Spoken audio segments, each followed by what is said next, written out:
ওকে, তো ফার্স্টে কার্ড এসছে কিন্তু queen of Vance energy. So আমি এখানে যেটা দেখতে পাচ্ছি, তোমার পার্টনার কিন্তু পুরোপুরি তোমার ওপরেই ফোকাস রয়েছে ওর এই মুহূর্তে। ওকে, প্রচণ্ড তোমার প্রতি টান অনুভব করছে এবং প্রচণ্ডই মানে কি বলবো অ্যাট্রাকশন, ঠিক আছে, ছেড়ে তোমাকে থাকতে পারছে না যদি আমি সোজা ভাষায় বলি। তোমাকে কি দেখাচ্ছে সেটা ম্যাটার করে না।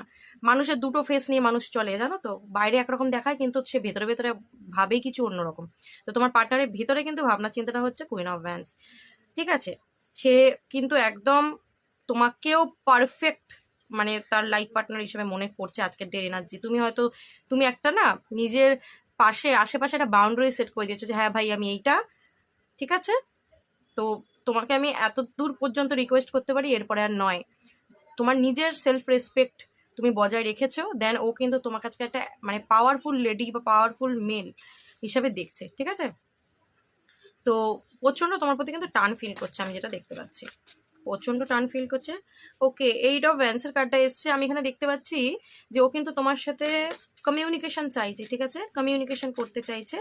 মনে করছে যে যাই এক্ষুনি একটা কল করে দিই, মেসেজ করে দিই, ঠিক আছে। এবং আমি যেটা এনার্জি ফিল করছি ও কিন্তু সেটা চেষ্টাতেও রয়েছে, মানে ভাবনা চিন্তা সেটাই রয়েছে। সিক্স অফ ভ্যান্স সেটাই আমাকে বলে দিচ্ছে যে তোমার পার্টনার কিন্তু তোমার কাছে আসতে চাইছে।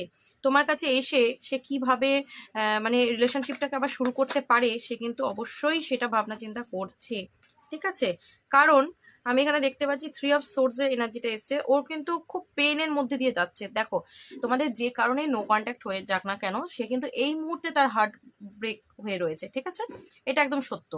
সে যতদিন তোমাদের নো কন্ট্যাক্ট থাকুক, যতদিন মানে তোমাদের মধ্যে সেপারেশন হয়ে যাক না কেন, সে কিন্তু এখন আজকের এনার্জি চাইছে যে ও তোমার কাছে